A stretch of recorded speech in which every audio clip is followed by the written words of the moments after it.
Cuando me trajeron, me quitaron toda la ropa. Me pusieron encima de una mesa y empezaron a limpiar alrededor de la herida con cuidado. Pero el dolor fue tan atroz que prefería haber muerto en el campo. Entonces me pusieron un bozal y me ordenaron contar. Soy Sofía Fedorchenko, enfermera de la Primera Guerra Mundial, y esas palabras son de uno de los cientos de soldados a los que atendí. La Primera Guerra Mundial supuso un enorme desafío para la práctica médica, que avanzó indiscutiblemente en los campos de la cirugía y el tratamiento de enfermedades. Habíamos llegado con un importantísimo conocimiento. Louis Pasteur había identificado la forma de contagio de algunas enfermedades. Los microorganismos pasan de las personas enfermas a las sanas y se determinó que esto sucede mediante la tos, los estornudos, los besos o bien el agua o los alimentos. Se determinó también que el médico podía ser el principal agente de infección y se les obligó a tomar medidas preventivas, sobre todo hervir sus herramientas antes de atender a los soldados. Aún así, 5 millones de soldados fueron hospitalizados durante la Primera Guerra Mundial por afecciones como el tifus, la fiebre tifoidea, el cólera o la disentería, enfermedades creadas por bacterias que pasaban de unos soldados a otros. Años después de terminar la Primera Guerra Mundial, en septiembre de 1928, el científico escocés Alexander Fleming revolucionaba el mundo de la medicina con su descubrimiento de la penicilina. Por aquel entonces, Fleming estaba observando ciertas cepas de Staphylococcus aureus, una bacteria que crea infecciones en la piel, problemas respiratorios e intoxicaciones alimentarias. Fleming dejó algunas placas de Petri en su laboratorio con este patógeno mientras se fue de vacaciones. Al regresar, descubrió que una de estas placas tenía una colonia central de bacterias rodeada por otra zona externa donde no había ni rastro de ellas. ¿Pero qué había en esta zona que impedía la proliferación de las bacterias? Fleming observó que en la placa había caído un hongo de la familia Penicillinum que liberaba una sustancia que impedía el crecimiento de las bacterias en la zona. Esa sustancia, a la que llamó penicilina, le dedujo que tenía grandes propiedades antibacterianas. Y este hallazgo valiosísimo para la humanidad, que se produjo de manera fortuita, fue publicado en 1929. Para 1943 los resultados eran tan prometedores que la producción de penicilina pasó a ser la segunda prioridad militar del gobierno de los Estados Unidos. La primera era la bomba atómica. Hemos visto que durante la Primera Guerra Mundial millones de soldados fueron hospitalizados por infecciones bacterianas, muriendo miles de ellos en el campo. La penicilina evitó miles de muertes por el mismo motivo durante la Segunda Guerra Mundial. En 1945 le concedieron el Premio Nobel de Medicina a Alexander Fleming por el descubrimiento de la penicilina. En su discurso, él mismo reconoció la serendipia de este descubrimiento. En mi primera publicación podría haber afirmado que había llegado a la conclusión, como resultado de un estudio serio de la literatura y de una profunda reflexión, de que los mohos fabrican valiosas sustancias antibacterianas y que me había propuesto investigar el problema. Eso habría sido falso, y preferí decir la verdad de que la penicilina empezó como una observación casual. Mi único mérito es que no descuidé la observación y que seguí el tema como un bacteriólogo. Y esto también nos deja una importantísima lección, no solo para la ciencia, para nuestra vida en general. Muchas veces estamos enfocados en un camino, investigando algo concreto, y la vida nos abre otras posibilidades. Solo depende de nuestra apertura de mente seguir por donde íbamos o explorar nuevos caminos.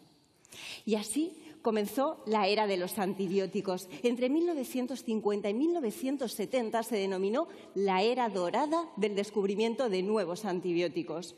Se democratizó el uso de este medicamento y con ello se aceleró un proceso que denominamos resistencia antimicrobiana.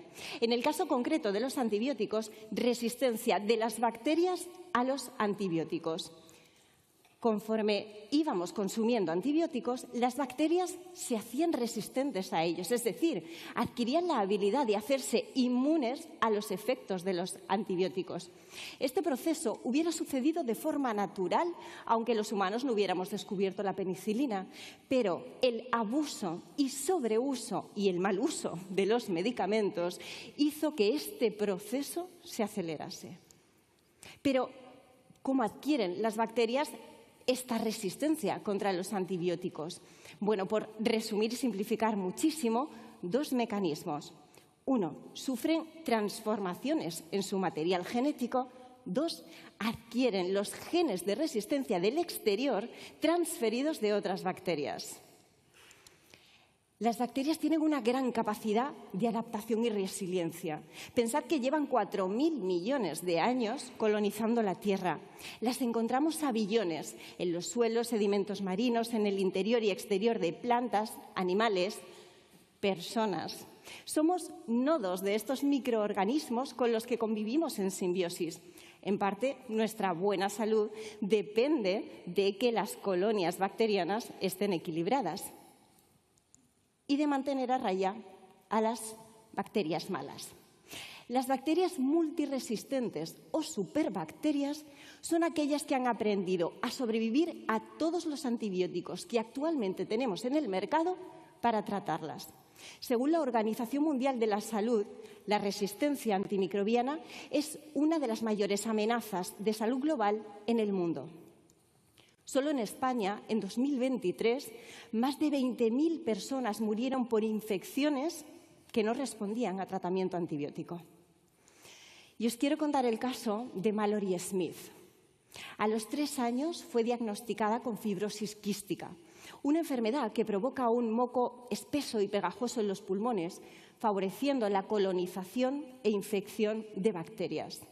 Tuvo una vida más o menos normal hasta los 15 años, cuando sus pulmones ya estaban completamente colonizados por bacterias, incluyendo una que durante años de tratamiento antibiótico había pasado de ser una bacteria normal a una bacteria multiresistente sin tratamiento conocido. Mallory siguió viviendo, estudió biología, comenzó a escribir su historia, tuvo un trasplante de pulmón que pareció exitoso al principio, pero después no lo fue. Finalmente decidió someterse a un estudio experimental con fagos. Los fagos o bacteriófagos son virus que infectan exclusivamente a las bacterias. Son un tratamiento experimental que hoy en día se está estudiando como alternativa a los antibióticos. Mallory tuvo este tratamiento, pero le llegó demasiado tarde. Murió a las pocas horas, con 25 años. Era un 15 de noviembre de 2017. Está en nuestras manos no volver atrás, no llegar a una era post-antibiótica donde muramos por heridas infectadas o por enfermedades a las que ya habíamos encontrado cura. Está en nuestras manos prevenir con higiene de manos, de alimentos, del agua, saber que esto no es solo una cuestión de salud humana, se trata también de una salud animal y medioambiental. Que tenemos que usar los antibióticos solo cuando nuestro médico nos lo indique y en los términos en los que nos los indique. Y que necesitamos el compromiso fuerte de gobiernos y farmacéuticas para seguir investigando y desarrollando nuevos antibióticos y tratamientos. Y es también muy importante la visibilidad de este problema. Desde la Acción Conjunta Europea, para la que trabajo, EUHAMRAI, lanzamos un concurso a nivel mundial para conseguir un símbolo de la resistencia a los antibióticos. Entre más de 600 propuestas de 44 países, un panel de expertos decidió que este sería el símbolo de la resistencia a los antibióticos. Unas cápsulas que nos indican el tema, un corazón que nos dice que es algo que tenemos que cuidar y unas tiritas que nos indica que es algo que tenemos que arreglar. Un símbolo que cada vez se está haciendo más reconocido a nivel internacional y que hoy vosotros, cada uno de vosotros, tiene para lucirlo con orgullo. Así que, a partir de este momento, os nombro embajadores de la resistencia antimicrobiana. Por favor, contad a todo el mundo la importancia de mantener con vida a los antibióticos, porque siguen siendo uno de los medicamentos fundamentales para mantener la buena salud de la humanidad. Muchas gracias.